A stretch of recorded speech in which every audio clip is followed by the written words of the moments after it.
Thanks, Nandini. Thanks for FESE for inviting me to speak. I'm Larry Tabb. Real quickly, Tabb Group is a financial markets research firm, mostly focused, U.S. and London. We focus on equity, debt, and derivatives markets. We interview hundreds, if not thousands, of institutional investors and market participants to really understand what's going on. We also run Tabb Forum, which is an industry blog where it's free, where people can really try to understand what the industry professionals are trying to focus with on a day-to-day basis. So my talk really quickly is about confidence, and mostly in the U.S. markets. This is the Investment Company Institute data for inflows and outflows of mutual fund data. It goes back from 2007, and you can see basically there's been a pouring out of people withdrawing money from U.S. mutual funds, equity mutual funds. If you add it all up from January 2007, it's $538 billion up to last week. Just a tremendous movement of money out of equity markets in the U.S. This is a little hard to read, but this is monthly U.S. equity share volumes, and what you can see basically is since January 2009 through actually the middle of this month, we're just seeing tremendous declines in equity trading volumes. If you look at it from January 2009 to 2012, you're looking at between 30 and 40% declines in equity volumes in the U.S. People are trading much, much less. One aspect that we've seen an increase of is high-frequency trading. We've been tracking high-frequency trading basically since 2005. We think that these are our estimates. We think that it hit a high point in 2009 in the U.S. at about 60%. It's down at about 53% now. That has a lot to do with volatility in the markets. The markets are less volatile. Has a lot to do with volume, in effect, because they interact with market volumes. In Europe, we think it's stabilized somewhere around 38, 37% in terms of high-frequency trading penetration. Now, talking about that, I am on the high-frequency trading panel of the CFTC, and so we just came out with a definition yesterday. It's very broad, mostly because almost everyone institutionally in the market is using algorithms to trade. It's not like people are calling people on the phone and placing orders on floors. Most of the orders entered in the U.S. equities markets are generated by machine. And the question becomes is how do you determine a good algorithm from a bad algorithm? And the regulators are ill-equipped to really understand that issue. And I think that is at the heart of one of the challenges here, is that the regulators just don't have the tools to understand what's happening in the market.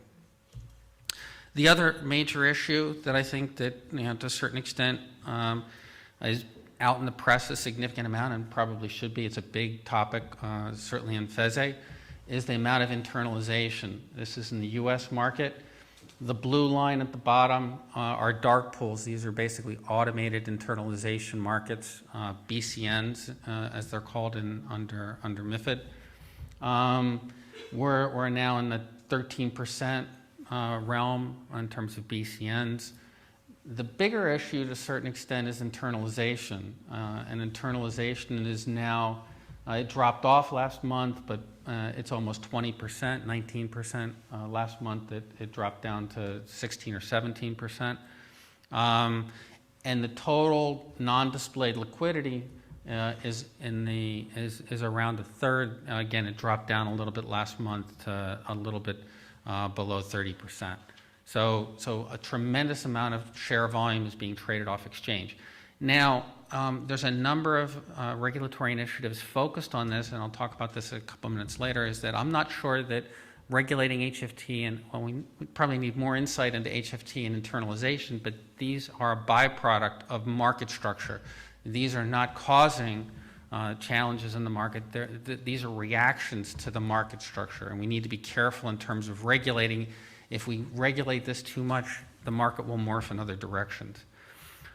Facebook was looked at as a way to bring confidence back into the market, the largest public offering in a very long time. Unfortunately, it was a complete disaster.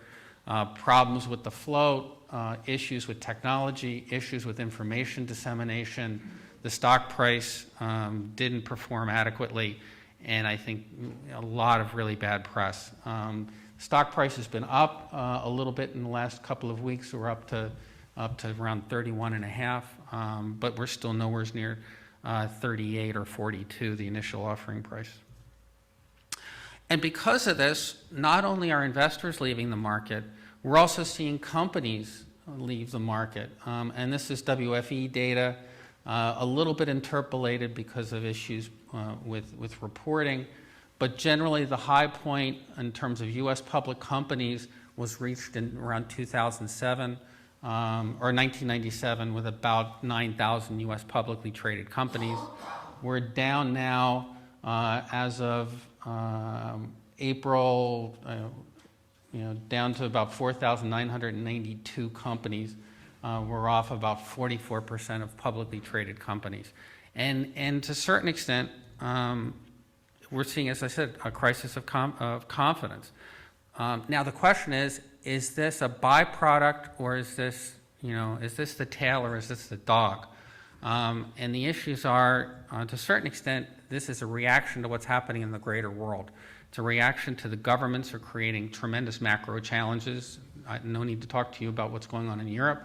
The U.S. government is not behaving much better. And so, there's determination of what's going to happen, and I think there's a lot of investor uncertainty. Debt has been much more attractive for investors than equity. If you look at returns in debt, they've actually been very positive over the last 10 years, whereas equity returns have not been so positive. So people are looking at this and saying, well, do I want to take the risk in the equity market, or should I go into a bond, which is considered safe? Now, when interest rates start rising, I'm not sure how safe they're going to be, but that's a big issue.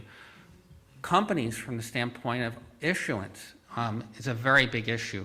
Interest rates are at record lows, especially in the U.S., and so the question becomes why should I go public and dilute my ownership if I can raise capital at 5% or 4% or 6%? And so there's been the 20-year decline of interest rates, or 30-year decline of interest rates, have pushed people to issue debt over equity. So that's another issue. Investors are fleeing. Rich Repetto of Sandler O'Neill put out a report the other day that in June alone that retail orders are down 10%. So I think Facebook issues scare people away. Issuers, as I said, are not leveraging the public market and are fleeing in droves. And many market mechanisms which bolster the market have kind of fallen apart. The issue about the model for research. Right now, because of the unbundling of research and execution,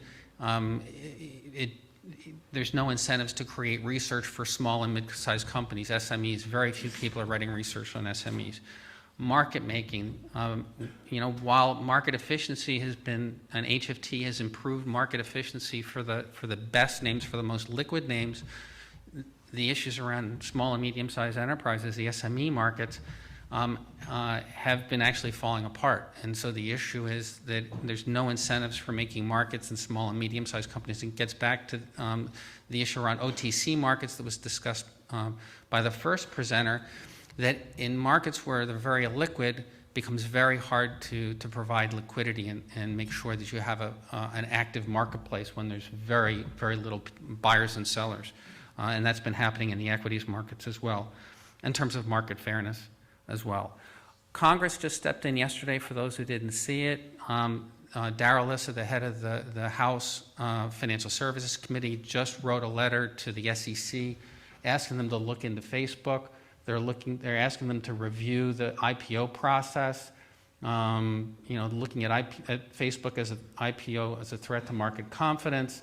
The letter focuses on overpricing of IPOs, institutional access, and that the book building process traditionally done for IPOs is flawed.